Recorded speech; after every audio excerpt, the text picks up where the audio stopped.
Good morning, students. Once again we are here to discuss reproduction in plants and animals.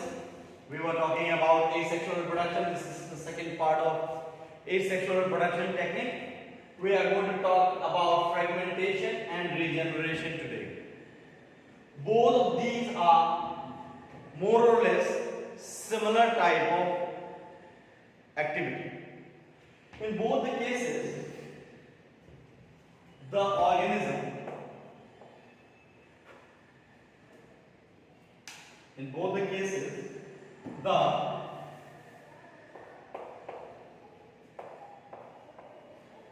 organism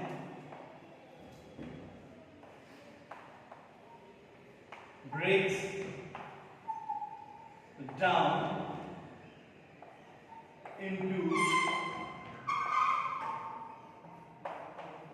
multiple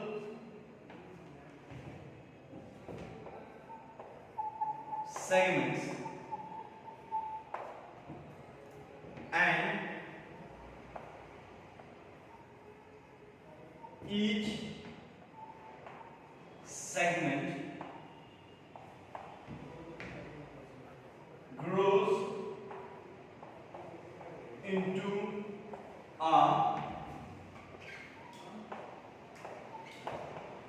complete organism. See, I have written this under both the headings. First topic is fragmentation and second topic is regeneration. And I have written this line under both.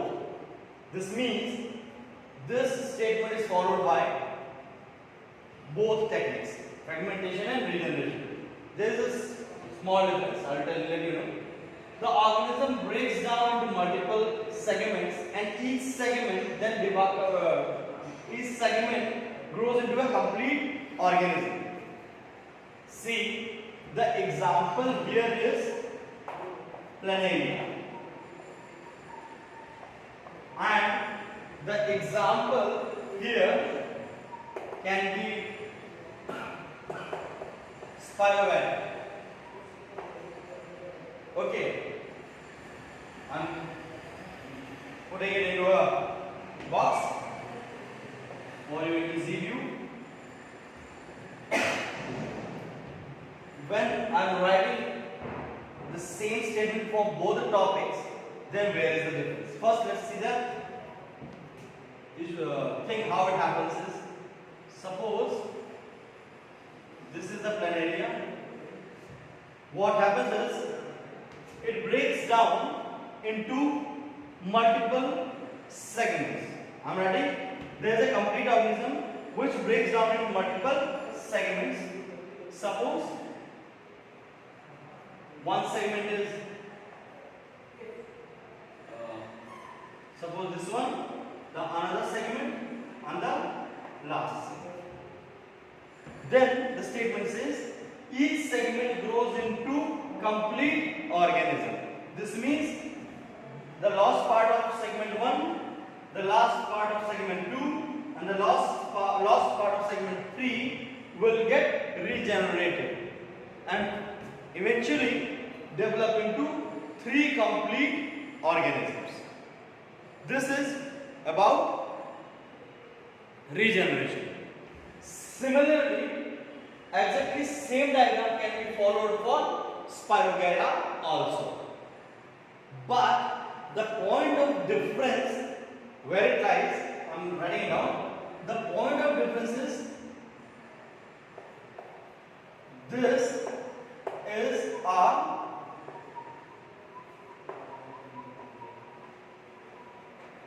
program process. Means this is a programmed process. This means this process has to take place in every spirogyra case. This is a natural process, programmed or natural.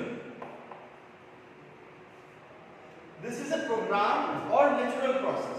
This means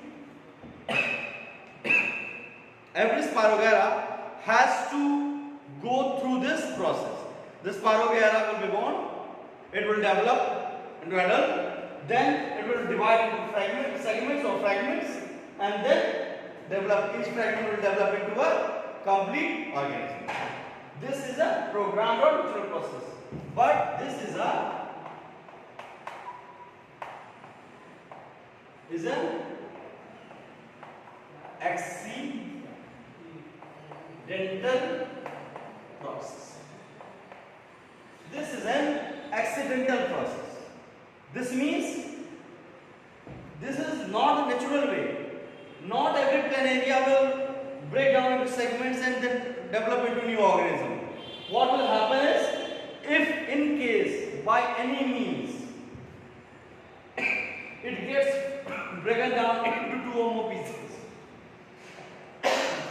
by any case, if it gets broken down into pieces or segments, it can regenerate. The word C is regeneration. Regeneration, that means it is going to develop the lost parts. That's why sometimes in boards we get a question, why should we not equate regeneration with reproduction? Why should we not equate regeneration with reproduction? Because reproduction is an ability of all living organisms. All living organisms have some or other process of reproduction, but this is not the actual reproduction process. This comes under accidental process. See, in real time you can see a lizard. Typically, if you touch its tail, it will leave its tail behind and run away. And after a certain time, you can see it has regenerated its tail. That means it has not reproduced. It has only regenerated. Similar thing is seen over here. But in case of fragmentation, in case of Spirogyra, I can take, this is a natural process. Every Spirogyra has to break down in fragments after certain time interval of development. After certain development time, each Spirogyra will break down into pieces and then develop into new organisms. That is the basic difference. While reading the book, while reading the topic, this is a great confusion. This is a great point of confusion. It looks like both the processes are same. So you have got the answer to it. See you in the next topic. We'll discuss about vegetative propagation. Thank you.